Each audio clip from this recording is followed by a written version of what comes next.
अकबर एक राह से गुजरता था। एक शराबी ने बड़ी गालियां दी मकान पर चढ़ के।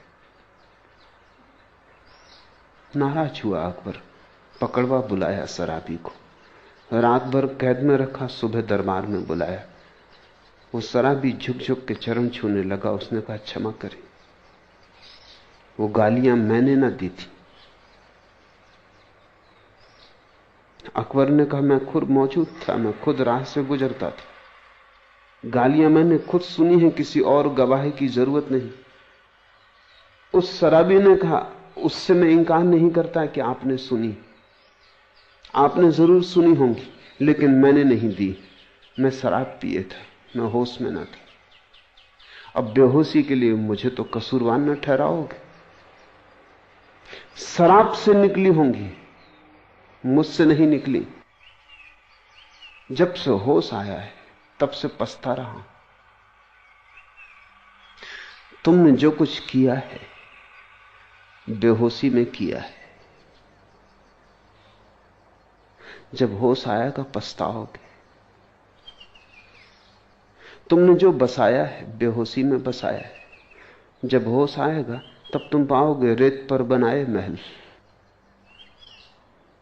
इंद्रधनुषों के साथ जीने की आशा रखी, कामनाओं के सेतु फैलाए कि शायद उनसे सत्य तक पहुंचने का कोई उपाय हो जाए। तुम्हारी तंद्रा में ही तुम्हारे सारे संसार का विस्तार है। बुद्ध का पहला सूत्र है, जागने वाले की रात लंबी होती, थके हुए के लिए यात्रा लंबी होती, योजन लंबा होता, कोस लंबा होता। वैसे ही सद्धर्म को न जानने वाले मूढ़ों के लिए संसार बड़ा होता है। अल्बर्ट आइंस्टीन ने इस सदी में विज्ञान को एक सिद्धांत दिया, सापेक्षवाद का। बुद्ध पुरुषों ने उस सिद्धांत को अंतरात्मा के जगत में सदियों पहले दिया था। आइंस्टीन से कोई पूछता था कि तुम्हारा यह सापेक्षता का सिद्धांत आखिर है क्या, इतनी चर्चा है, नोबेल पुरस्कार मिला है, जगह जगह शब्द सुना जाता है, लेकिन इसका अर्थ क्या है? तो आइंस्टीन कहता था, मुश्किल है तुम्हें समझाना। कहते हैं कि मुश्किल से 12 लोग थे जमीन पर जो उस सिद्धांत को ठीक से समझते थे। सिद्धांत थोड़ा जटिल है, और जटिल ही होता तो भी इतनी कठिनाई न थी। थोड़ा तर्कातीत है, थोड़ी बुद्धि की सीमाओं के उस पार चला जाता है, जहां पकड़ नहीं बैठती, जहां मुट्ठी नहीं बनती, जहां धागे हाथ से छूट जाते, जहां विचार छोटा पड़ जाता है। पर आइंस्टीन ने धीरे धीरे एक उदाहरण खोज लिया था। साधारण आदमी को समझाने के लिए वो कहता था कि तुम्हारा दुश्मन तुम्हारे घर आके बैठ जाए, घड़ी भर बैठे तो ऐसा लगता है कि वर्षों बीत गए, और तुम्हारी प्रेसी घर आ जाए तो घंटों बीत जाएं तो ऐसा लगता है पल भर भी नहीं बीता। तो समय का माप कहीं तुम्हारे मन में है। समय का माप सापेक्ष है, तुम्हारे मन पर निर्भर है, तुम्हारे मन पर। जब तुम खुश होते हो समय जल्दी जाता है, जब तुम दुखी होते हो समय धीरे धीरे रेंगता है, सरकता है, लंगड़ाता है।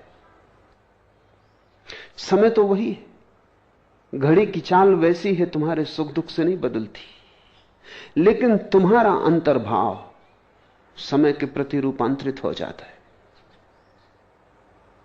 जिंदगी खुशी की हो जल्दी बीत जाती, जिंदगी दुख की हो बड़ी लंबी मालूम होती, बीतती ही मालूम नहीं होती। घर में कोई परिजन मरने को पड़ा हो बिस्तर पर, रात तुम्हें जागना पड़े तो ऐसा लगेगा अंतहीन है, कयामत की रात है,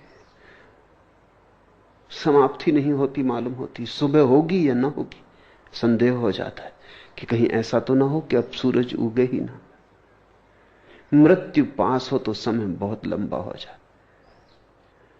तुमने भी अनुभव किया होगा कि समय का बोध तुम्हारे मन पर निर्भर है। यात्रा का लंबा होना या छोटा होना, कोस की दूरी भी तुम्हारे मन पर निर्भर है। कोस तो उतना ही है, दो पत्थर लगे हैं कोस के, उनके बीच में फासला उतना ही है। लेकिन तुम प्रेसी से मिलने जाते हो तो तुम्हारे पैरों में एक गुनगुनाहट होती, तुम्हारे भीतर घूंगर बजते, तो कोस ऐसे बीत जाता है, पता ही नहीं चलता। और अगर तुम कोई दुखद समाचार सुनने जा रहे हो, कोई पीड़ाजनक घटना का साक्षात करने जा रहे हो, तो कोस बड़ा लंबा हो जाता है। एक तो कोस है बाहर और एक कोस का मापदंड है भीतर। बाहर का कोस असली बात नहीं, असली बात तो भीतर का कोस, असली बात तो भीतर का समय। इसलिए ठीक इसी दुनिया में जो आनंद से जीने का ढंग जानते, उनकी जिंदगी की यात्रा और ही होती है, और जिन्होंने दुख से जीने की आदत बना ली, उनकी जीवन यात्रा स्याह रात हो जाती, अंधेरी रात हो जाती। तुम पर निर्भर है।